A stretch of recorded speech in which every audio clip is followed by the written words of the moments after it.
So you're trying to decide right now if you are going to work in the insurance industry as a captive or an independent agent. I know this is a complicated decision, and I've got a bunch of graphics to share with you to amuse you today and keep you interested, as the purpose of today's video is for you to decide if you're going to work in the insurance space as a licensed agent, as either a captive or an independent broker. So I've got 5 points to share with you today to help you make that decision. And maybe after watching today's video, you'll decide to come work with us at Loyal or take the risk and work as a captive agent in this business. Thank you for watching. Subscribe to the channel if you haven't yet. Comment below if you take anything away from this video, and let's get into it together. 5 reasons, 5 points of discussion on deciding if you're going to become a captive agent or independent broker with your insurance license. So the first one I have for you is understanding what captive really means. Captive really means from the perspective of captive agent owners, of captive carrier companies, that you have no outside contracts with any other insurance companies, no other affiliations with any other insurance agencies, no other allegiance than to them and to them alone. I recently told an agent who was debating if they should work as a captive agent or an independent broker, putting the interests of their clients ahead of everybody else. What should they do? I said to them, if they're going to decide to work as a captive agent, that's their decision. That's their life to live. But they should tattoo across their forearm the name of that carrier, because that company, that owner, owns them. That's what captive really means. And it's important to understand that you're not in control. You don't own any of what you do. And you're taking the risk as a 1099 individual operating very similar to an employee. Second thing I commonly see when individuals decide with their insurance license to go work in a captive environment is what you see here in the graphic. What is that? The blind leading the blind. It happens a lot of the time in places like Primerica, American Income Life, and organizations like that, where the first thing they teach you is not to sell insurance, not to how to acquire leads, not how to build a book of business, not how to cross-sell like we teach here at Loyal, but how to recruit. Nothing wrong with recruiting. There's nothing wrong with building an agency. There's nothing wrong with teaching somebody something that you've learned, but you'll fall victim in many captive situations like Primerica and AIL to this right here. Where is it? Over here. The blind leading the blind. That means that the person that brought you in doesn't know any more than you do, and you don't know anything. You want to be trained and mentored by an individual who is proven successful, that can open up their bank account and show you they're making money, that knows the ropes, that has made the mistakes, and can take you where you're trying to go. You don't want to fall victim to this over here, the blind leading the blind. And you have to understand, if you work in a captive environment, you're essentially working as an employee without the benefits of being an employee. Let's scratch that one off the list. Number one, what captive really means. Let's go next to another one. Sometimes simple isn't better. Let me tell you of a sales situation that might enlighten you as to the importance of having multiple options versus one-trick ponies. I was in a sales situation yesterday in a home with a client that had filled out a lead, that had made an appointment that I was now presenting to. She had recently purchased 2 policies from 2 different captive agents. Both of them were modified. That means the client was in a waiting period. That means she bought insurance, but she wasn't insured yet by those captive company standards. I took a look at her health. I took a look at the plans, and I bundled them together with one of our independent companies, Baltimore Life, and got her $5,000 more coverage at $5 less.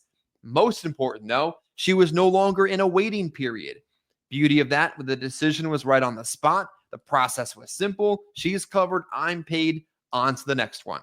It's so incredibly important to understand that, yes, simple might sound sexy, but you're simplifying, and you're kind of squishing yourself into a little box and saying, I'm no better than just one thing.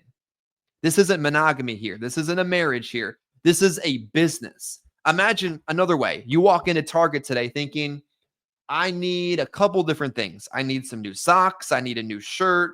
I need a binder for a couple things. And you walk into a Target today and you all of a sudden, It's only selling white sneakers. They've gone captive to the white sneaker company. And while the name says Target on it, inside the store, it's just all white sneakers. How successful will that business model really be? But they're saying to themselves in the boardroom right now, simple is better. Let's just sell white sneakers. And all the customers come in and wander around confused and go out the back door because they said to themselves, I know Target and I know what I need and I don't need white sneakers. Challenging. That's the in-home reality. That's number 2. Simple isn't always better. 3, price. Price matters. Let's be real. Price matters. Now, I am not saying hypocritically what I'm saying here. What I'm saying is price matters in a slight perspective of things.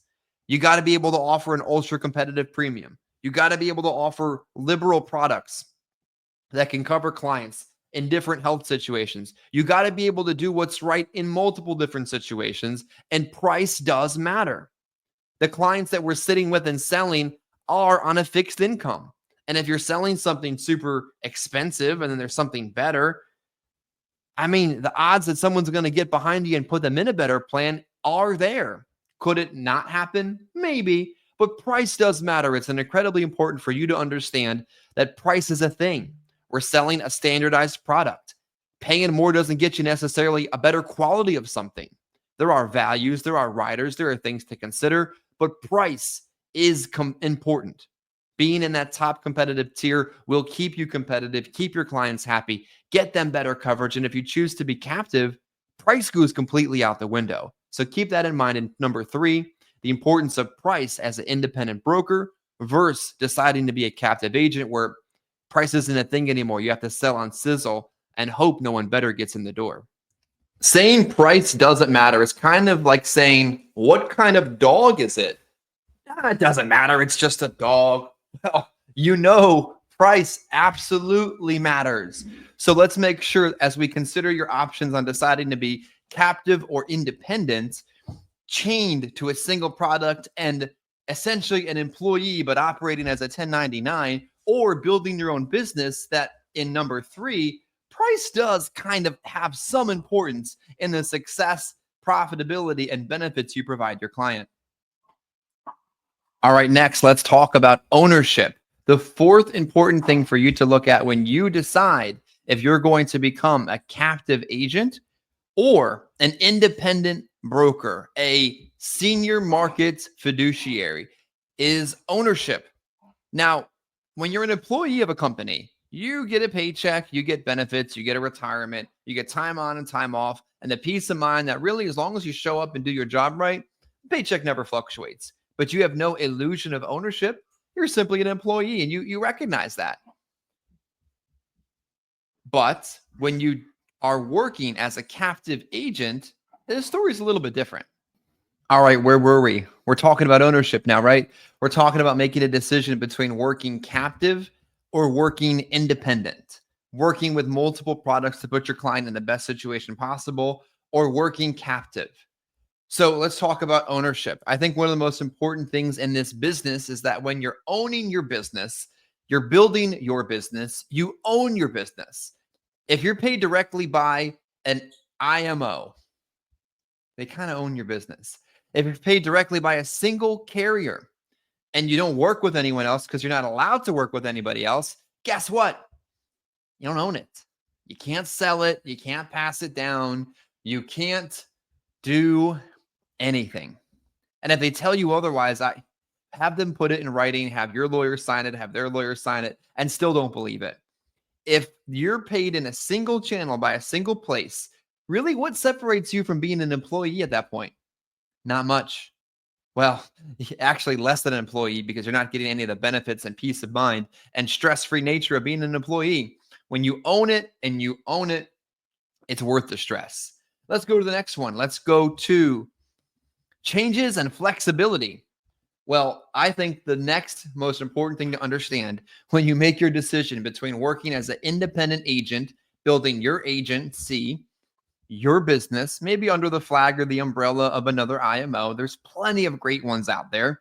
Doesn't necessarily mean that there's anything wrong with wearing a jersey or flying a flag or working directly with any of the top agencies out there like ours, you're still flexible. If one product comes off the market, it's no big deal. Two products come off in the same month, no big deal. Three pull out over the course of the same 12-month period, no big deal. Four, what am I doing? I'm describing exactly what happened in 2024. We saw a significant amount of product exits in the final expense space. Could be an earthquake to some, but to others, it's just part of the business. Things come and things go. The only constant in life is change, and we're flexible. Let's take it from another approach. What if you worked for a single carrier selling with you, yourself, your agency, or what have you, and they decide one day to just simply pull the plug to an earthquake takes place at that moment in time, and the entire thing you had built your business around is no more. It's rubble on the ground. An earthquake has struck your business, and your business is essentially gone. When you're an independent broker working with a solid agency like ours, or like any of the ones out there, you can remain flexible. You can remember safe and the peace of mind that no matter what changes bring into the market, you're going to be able to keep moving without worrying that the earthquake is going to take you down. Last and not least, you have to remember that there are a lot of this business was built by salespeople, right? Like anyone that's ever built an agency in some senses has sold insurance. In fact, many of them are the best salespeople out there. They're selling a dream. I heard somebody say it once, I don't sell the product anymore, I sell the opportunity. Some of the best salespeople are selling the most, are the best recruiters. What does that mean? It's a freaking pitch. If it's to be, it's up to you. You can choose to work with us or with any of the other amazing IMOs out there, but the reality is it's you. Here's another one for you. Wherever you go, there you are. You're the one that's going to have to pick up the phone. You're the one that's going to have to leave your home. You're the one that's going to have to knock on the door, give the appointment, set the appointment, buy the leads, or whatever the model is to be successful. In the end, the results are completely dependent on you. Are you going to will yourself into a point of success? Are you going to go out there and work, or are you going to go out there and make excuses? Are you going to blame somebody else for the position that you're in, or are you going to put yourself in the best position possible?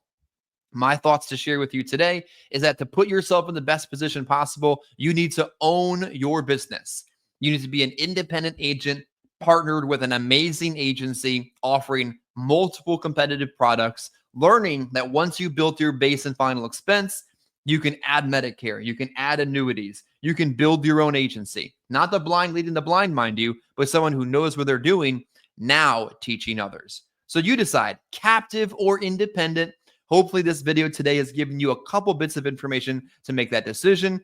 If you'd like to come work with us, my contact information is below. Subscribe, like, and comment if you took something away from today's video, and I'll see you soon.